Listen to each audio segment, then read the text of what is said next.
And just like that, it was March, and I was saying goodbye to summer and hello to autumn. This month was filled with a lot of breakthroughs, and I spent a lot of time dedicated to healing childhood trauma. I've always been a very naturally reserved but confident person, but one thing I have struggled with is the concept of being enough. After facing a lot of bullying throughout primary school and high school, I had accepted the fact that there was something fundamentally wrong with me that everyone else could see.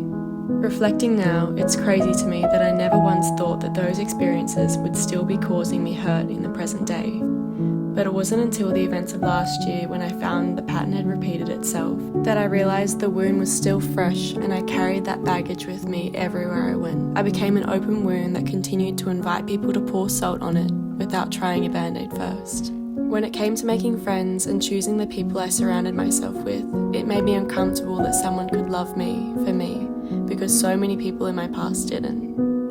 Becoming friends with the girls I love today was such an easy process that I constantly found myself waiting for the other shoe to drop. It felt that I didn't deserve such amazing friends because I had just come out of the polar opposite. So I began to look after my well-being as if I was my own child, and I became so protective of my younger self, becoming the friend I always needed. I continued pottery and decided to sign up for another 6-week course, becoming comfortable with not being perfect at something and realising that the process of learning something new was more beneficial than the art of perfecting it. I'm drinking out of my own pottery piece. Determined to finally move past my Europe trip, I spent the month smashing out vlogs. I didn't realise at the time, but constantly reliving my past was not allowing myself to enjoy the present. I headed back down to Sydney again for a Dyson event. Working with Dyson has always been such a dream of mine, so being invited to an extremely intimate event made my year. However, I also started to realise just how much influencing scratches the surface of my childhood trauma. I feel myself weeping for younger me, just wanting to fit in and feel like I was a part of something, but constantly feeling like I wasn't good enough for the cool girls. I had wanted to move to Sydney for the last few years, but reflecting now, I'm so glad I didn't. I found myself struggling with mean girls and repeating the pattern of choosing the wrong people to be friends with. I now feel extra grateful to live where I live, surrounded by the most beautiful group of women and constantly feeling like I am more than enough. It is almost the end of March. It's been an emotional roller coaster of a month, and I feel like that's the current theme for 2024.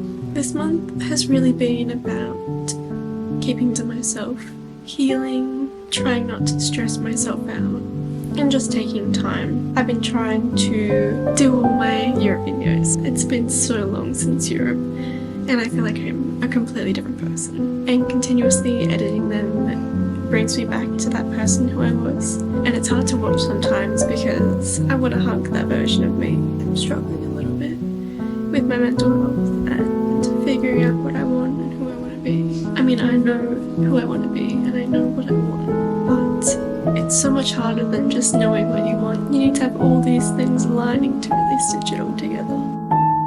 Overall, March was filled with a lot of live music, the beginning of healing core wounds, and a whole lot of time spent with friends.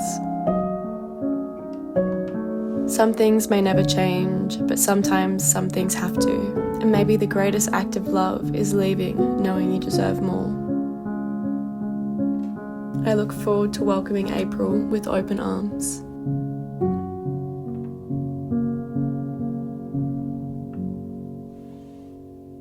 We're manifesting big things for the rest of this month. April, May, they're going to be big months. We're going to get lots of work and we're going to have so many amazing opportunities, and above all, just be happy. That's all I want to be. I want to be happy, I want to be content, and I want to be healing.